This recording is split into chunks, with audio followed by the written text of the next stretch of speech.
make this small little venue that turned out to, as we enlarged it into a 5,200 seat theater.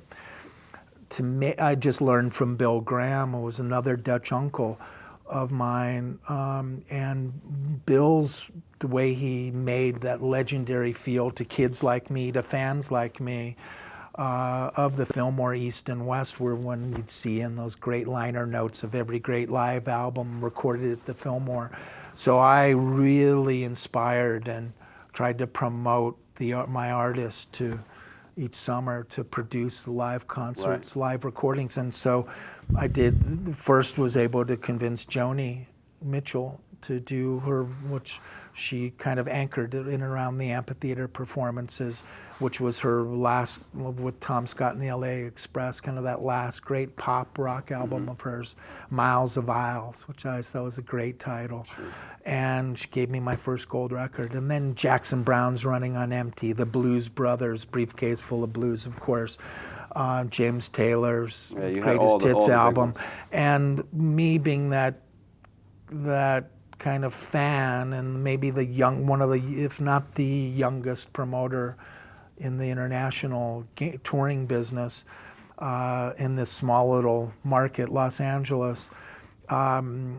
You know, I not had become frustrated, but there's just so much creativity you can put into producing concerts and coming up with a great opening act.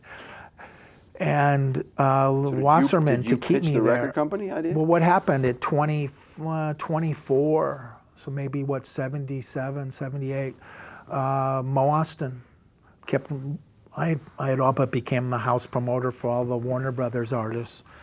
You know, they sure, being housed just down the street. Yeah.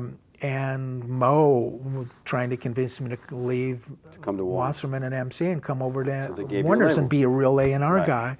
And Wasserman sat me down. It was only Wasserman, and called me to see me and sat me down and goes, "What will it take for you to stay here?" And I said, I want to create like my own kind of American Apple Records. And he never reached over so quickly to shake my hand and says, "You've got a deal." So then, how did Tom Petty come into the mix? Well, again, right place at the right time. I had seen Cameron Crowe, best friend, and I went and saw. Cameron was, of course, you know, wonderful contributing editor and legendary reporter for Jan Wenner and Rolling Stone. He and I went, always being the youngest guys in the room, we went to the Whiskey to see Tom Petty and the Heartbreakers.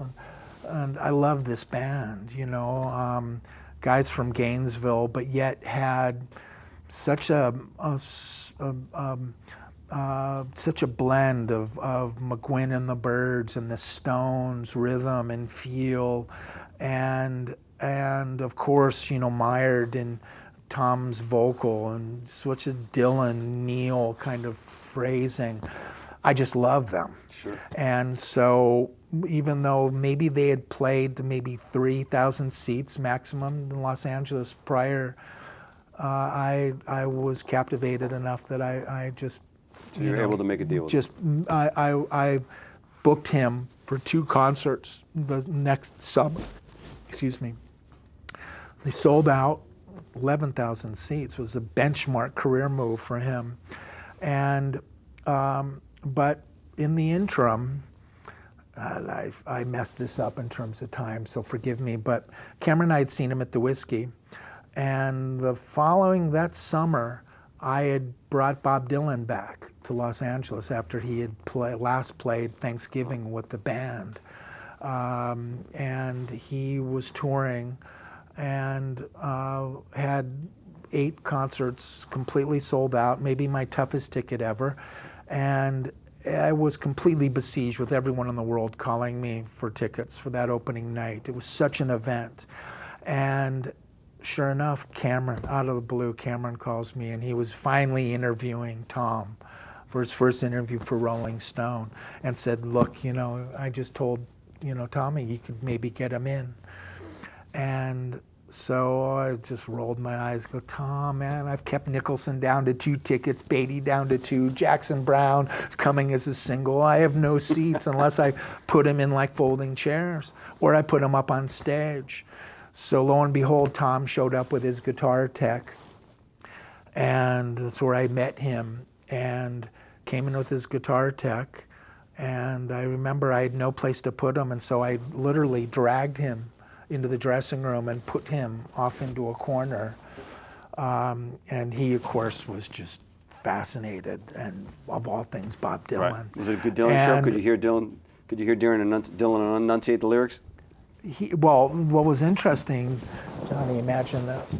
So we developed a routine, and Dylan would ask me each night to basically give him a list of who was out in the audience. And so I'd go through the list, Jackson Brown, Joni, that opening night.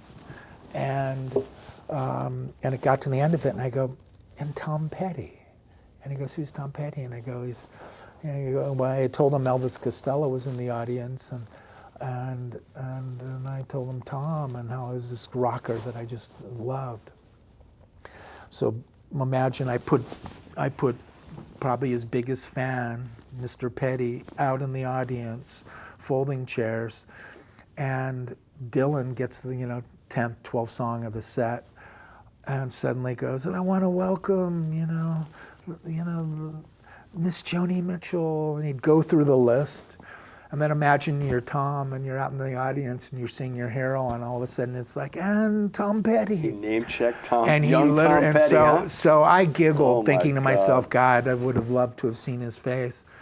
And everyone comes back after the show, and Tom and this guy comes back, and Tom collapses into my arms like he's going, Elvis, you're Elvis, you're Elvis. And I'm going, I look at Bugs and his guy, and I say, that's good, right? And he goes, oh, that's good. And brought Tom back, and I introduced him to Dylan. Had you signed him by then? Absolutely not. Okay, so that was a good I closing. was in the That was a midst closer. of I maybe had just conspired with Wasserman to set up my new label. So you used the power of the amphitheater in a way to help you in that situation. The karma of my life and or career, and it was just, it was just the way I work and the way I live and my friends, and so only my best friend could have pressured me into getting at this time this young rocker into the audience, into the theater, sold out show. But it was the fascinating how it ended up. For more Q Score, please check us out at empowerme.tv to find out what goes on behind the curtain and how the film and TV music gets made. It happens right here. Tune in.